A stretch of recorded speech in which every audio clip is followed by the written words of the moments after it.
इस वक्त हम आपको एक ब्रेकिंग न्यूज से रूबरू करा रहे हैं। कतर में 8 भारतीयों को अब मौत की सजा नहीं मिलेगी। 8 भारतीयों की मौत की सजा पाए 8 भारतीयों को राहत मिली है। मौत की सजा को जेल की सजा में बदला गया है। ये एक बड़ी खबर है क्योंकि आपको याद होगा पिछले दिनों यह खबर आई थी कि 8 भारतीयों को मौत की सजा दी गई थी और विस्तृत फैसले का इंतजार है। इसमें विदेश मंत्रालय ने इस खबर की पुष्टि की है कि 8 भारतीयों को मौत की सजा नहीं दी जाएगी, अब उनको राहत दी गई है, अब उनको जेल की सजा दी जाएगी। इस पूरी खबर पर बातचीत करने के लिए हमारे साथ हमारी संवाददाता मेघना देव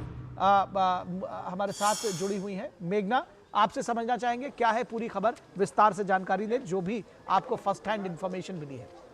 देखिए, एक जो रिलीज है वो विदेश मंत्रालय की तरफ से आई है जिसमें बताया गया है कि जो जजमेंट था इन 8 भारतीयों के लिए जो अभी कतर की जेल में हैं, उनके जो सेंटेंस हैं उनको डेथ पेनल्टी दी गई थी, उनको मौत की सज़ा सुनाई गई थी कतर की कोर्ट ऑफ फर्स्ट इंस्टेंस से, जिस सज़ा को अब रिड्यूस कर दिया गया है, मतलब इस सज़ा को घटा दिया गया है। हालांकि ये जो डिटेल है उसकी पूरी विस्तृत जानकारी, जो इस वर्डिक्ट की पूरी डिटेल जानकारी अभी हमारे पास नहीं है मौजूद, और विदेश मंत्रालय भी इस बात की कोशिश में लगा है कि पूरी जो वर्डिक्ट है उसकी जानकारी पता चल सके कि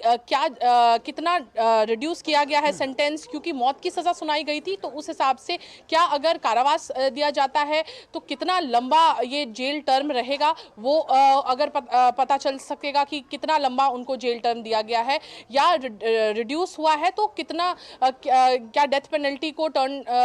करके कुछ और सजा सुनाई जाएगी। पहले अटकलें ऐसी लगाई जा रही थी चूंकि 18 दिसंबर को नेशनल डे होता है कतर का, तो उस समय जो एमिर होते हैं वो कई भी जो प्रिजनर्स होते हैं जिनको डेथ पेनल्टी की सज़ा दी गई होती है उनकी जो सज़ा है उसको माफ़ करते हैं। तो उस बारे में भी जब हमने विदेश मंत्रालय से पूछा था तो उनका कहना था कि कुछ भारतीय इस लिस्ट पर हैं ज़रूर, लेकिन इस जो पार्डन दिया गया है उसकी जानकारी मौजूद नहीं है, इनमें कौन लोग हैं ये नहीं जानकारी है। लेकिन हालांकि उस लिस्ट में कुछ भारतीय लोग थे, क्या वो ये 8 लोग थे इस बारे में कोई कॉन्फर्मेशन नहीं था।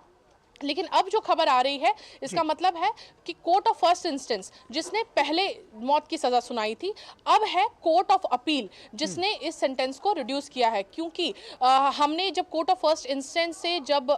वर्डिक्ट आया था इन 8 भारतीयों के लिए, उसके बाद हमने अपील फाइल की थी इस वर्डिक्ट के खिलाफ कोर्ट ऑफ अपील में, जहां पर यह फैसला सुनाया गया है। जी, क्या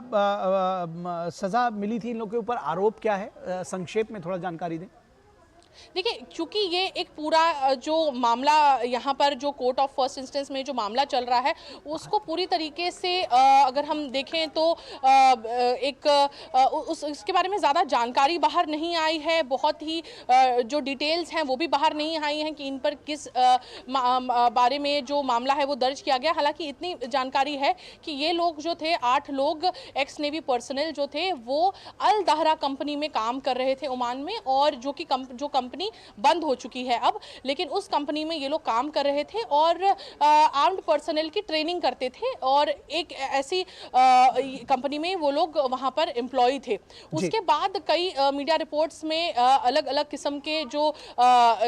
कारण हो सकते हैं उस बारे में जानकारी सामने आई थी। हालांकि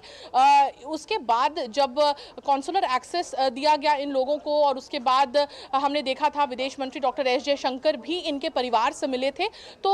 इस बात को इंश्योर किया गया कि उन्हें पूरा कॉन्सुलर एक्सेस मिले, और उसके साथ भी जो कतर में जो हमारी एम्बेसी है वो लगातार, दोहा में जो हमारी एम्बेसी है वो लगातार कतरी अथॉरिटीज़ के साथ कोऑपरेट कर रही है इस पूरे मामले में। कॉन्सुलर एक्सेस 3 दिसंबर को भी दिया गया था और एक सुनवाई 7 दिसंबर के आसपास भी हुई थी। अपील हमने जो फाइल की थी उस पर जल्द ही अगर हम देखें तो काफ़ी जल्दी इस पे एक सामने एक वर्डिक्ट आया है जो कि जो डेथ सेंटेंस है उसको रिड्यूस किया गया है। हालांकि इसके बारे में अभी पूरी विस्तृत जानकारी कि कितने साल की सजा होगी या क्या सजा अभी फिलहाल सामने आ रही है, और क्या इसमें और आगे अपील में जा सकते हैं कि नहीं, उस सजा को और भी रिड्यूस करने के लिए क्या जैसे हमारे यहाँ का सिस्टम है उस तरह से, ये देखने की बात होगी। विस्तृत रिपोर्ट का इंतजार रहेगा आपको भी और हमको भी, हम दर्शकों के साथ जरूर उसको साझा करेंगे। बहुत शुक्रिया मेघ।